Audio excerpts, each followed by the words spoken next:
Ladies and gentlemen, my name is TotalBiscuit of the WoW podcast, Blue Please on CynicalBrit.com. Welcome to a Wipe-a-thon 3000 presentation for Siamat, the Lord of the South Wind.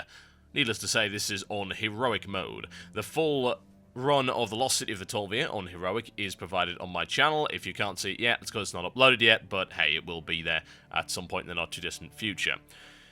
Siamat's a little bit weird. The problem with Lost City of Tol'vir and Heroic at the moment is that up until very recently, it was bugged, so if you died, you couldn't get back into it. That's been fixed now, but there doesn't seem to be much interest in actually running this dungeon, so there is not a lot of feedback on the Cataclysm beta forums, and there is very little strategy available, so we're going in kind of blind here, and we're going to see what exactly happens. This fight has a number of problems, not least of which are those very small little bits of collapsed pillar there that are hardly a foot off the ground. They actually directly block all line of sight, which can be an absolute nightmare, as you will see in this video. As with all Wipe-a-thon presentations, the first attempt will be done at normal speed to give you an idea of what's going on, and then everything else will be sped up. Okay, so what exactly is going on here? Well, in Phase 1, he's going to sit in the middle casting Stormbolt, and he's going to summon two kinds of ads. The first one he summons is the minion, and then he will also summon the servants. Once he starts summoning the servants, which he's done right there, he will put up a shield. As you can see, it absorbs or deflects almost all damage, so you really can't do anything to him. So what you've got to do is you've got to bring down the servants. Once you kill 3 servants, he will enter Phase 2. You can kill the minions as well, and I would recommend it because you do have the time to do so, although only do it in Phase 1, and you'll see why fairly soon.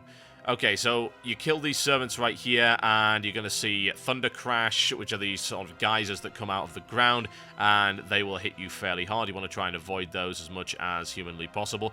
Keep bringing them down as quickly as you can. Chain Lightnings generally come from the minions, by the way, so you want to keep an eye out for that. As you probably guessed, he is untankable, so don't even bother. Your tank should be on the servants, and if possible, pick up a minion as well. Don't stand too close together, because otherwise the Chain Lightning is going to put undue stress on your healer. Right, let's bring this servant down right here. Still taking an awful lot of group-wide damage you do want to watch out for. A lot of it can't be avoided, but the healer's going to have to be ready for it. Now, this enters Phase 2 right here. Wailing Winds throws everybody around, does a massive amount of damage. You can't cast anything. And for Paladin, this is an absolute nightmare, by the way. The healing becomes extremely difficult due to lack of reliable hots. Bomb. Dead. Splat. Yeah, not very nice, is it? Very, very unpleasant. We ended up losing the tank there because the tank was quite low when we entered Phase 2, and he ended up throwing them around. The tank took damage, the healer couldn't heal him, and that's a wipe. So, let's do some progression wiping on this and try and figure out just how to avoid this as we go into the second attempt. Now, you may have noticed at the end of that first wipe that he started doing some very unpleasant things to the group. I will explain those as we come to them. The first thing you really need to do is just nail down Phase 1 completely, because it is a little bit tricky, and the healer also has to be quite careful in conserving mana. What you do want to do is spread out, but not too far, around the area. There is also one thing you can do, which is stand very close to the servants when they die, because they do give a buff. The problem is this buff is also a debuff and makes you take more damage, so whether or not you actually want to take this buff really depends. If you have good healing, if you have reliable healing, something that will work very well through the transition into Phase 2, then you'll probably be okay taking that buff/debuff. If you don't, then you might want to avoid it. Okay, so you get in as much damage as you can initially, and then you stop doing damage. I mean, you can still do it, but there's no point, really. He'll put up the shield, and then it'll take a few seconds for the ad to get over to you. So then you want to redirect your DPS onto the ad. Bring it down right there. You'll see that I got that debuff, so I do extra damage there, but I'm also taking extra damage, which is arguably not all that great, honestly. You can stack this as well, which can get very unpleasant. You see, I just got hit like an absolute truck there by one of those storm bolts. We're standing too close together here. That's something that you really don't want to be doing. We're standing around the ad because we see the debuff, and then we've got the debuff, and that's actually now hitting us a lot harder. The raid damage, I say raid, it's group, you know what I mean, is much, much higher. It killed one of the DPS. The tank just fell over before the healer even got a chance to deal with it, and down you go. Like I said, this is going to be a problem for a lot of people. This transition from Phase 1 to Phase 2, I think, is going to screw a lot of people over until they get used to it. As far as I'm concerned, the best way to actually deal with the transition is to make sure that you do not kill the third servant before the entire group is topped up. going to make sure that they have as much health as possible and that the healer is completely ready for the tossing around. Also save your cooldowns, any kind of thing which will allow you to resist damage or just keep yourself alive. If you are a mage, of course, I would recommend popping Ice Block there, because while it won't stop you from being thrown around, it will stop you from taking damage, which is fairly important. We're still collecting the buffs right there. There is actually an achievement for this. You can collect, if you stack up 3 of them and then beat the boss while they're on, which seems to be nigh on impossible. I'm not really sure how that's supposed to work, but, well, whatever. See, I'm really low on health there, so I ice blocked out of it to make sure that I didn't die. This build that I'm using right here does not have Cauterize in it, so, like I said, it's a little bit more risky, but the tank got fried again, and no, you cannot escape. As you can notice right there, if you jump off, you will be pulled back up, and you will be annihilated. Thankfully, our hunter was able to stay alive and is able to do this. This is the Guild 25 ability. Behold, Mass Resurrection. Ultimate wipe protection, assuming that you can keep one of your guys alive. A hunter's ideal for this, a rogue, and a mage in some fights. Unfortunately, you cannot use it if your guys have released. So anyone that's released doesn't get affected by this, so people are going to have to just get used to sitting there, not releasing, not running. Okay, let's have a look at attempt 4, shall we? How do we nail this transition? Let's see. Like I said before, the best thing you can do is to try and alleviate as much pressure on the healer as possible.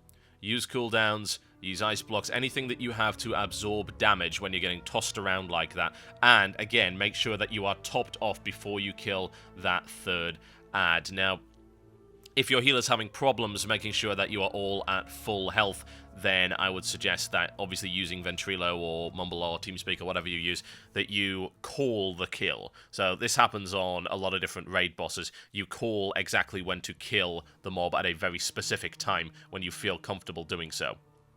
Okay, so bring it down right there. My mirror image is annoyingly still cast on Siamat, which is a waste of DPS, but hey, not a lot we can really do about that. Waiting for the third ad right here. Try and avoid those guys as if possible. I did take a lot of damage there, so I ice blocked deliberately to make sure I didn't die. We do have a laggy mage here, which is a little bit problematic, but hey. Okay, now, we kept everyone topped off right here. I was very low, but I did survive it, so not too much of a problem. Okay, there's that transition. Right, now here's where it gets unpleasant. So as it turns out, when those minions die, they leave a storm cloud, which you did see in Phase 1, but they didn't do anything. He will absorb the storms and will start pumping out huge amounts of area of effect damage on the entire group. You can line of sight it. The problem is it lasts for ages, and he does it an awful lot. This is the bit of the fight that we're not entirely sure about, because we did beat this at the end, and obviously the successful attempt will be part of the full run video. But because of how long this goes on for, and how often it actually happens, you have to wonder what the actual strategy is. Well, after looking at the footage again, I think I've figured it out, and I will show you another attempt just to explain exactly how I believe you have to do this fight. Now, of course, this is a Wipe-a-thon, which means that this attempt is not successful, but I will show you where we went wrong. So, remember the mechanic I was talking about right there. He'll absorb storms once he's transitioned from Phase 1 to Phase 2. And when he absorbs a storm, he will start firing out lightning at the entire group. And you can line of sight it behind these pillars, even the ones that are really low on the ground. Again, healers do have to watch out for that, because I believe a couple of our initial wipes were actually caused by line of sight problems. A number of people in the heroic feedback thread for this dungeon have also reported those issues. So I think Blizzard either needs to make those a lot more clear or needs to reduce the number of line of sight obstructing objects in this particular arena. So, get it down to Phase 2, get to the transition. Now, when you kill it, you see those storm clouds right there? That's from the minions. Now, in Phase 1, they don't do anything, and they will disappear after a certain amount of time. But in Phase 2, if a storm cloud exists, he will absorb it, and he will start doing massive damage to the entire group.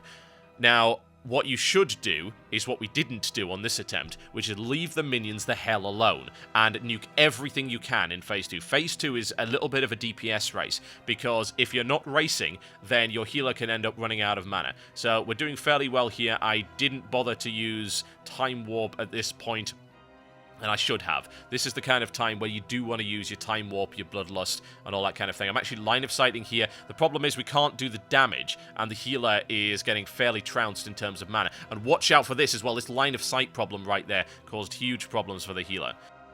Now, this is the wrong way to do it. Do not DPS those minions, because if you do, it creates storm clouds that he can absorb. So we're going to try and run out his first one, and then you're going to see that he has just absolutely trounced the group and goes straight into another absorb storms.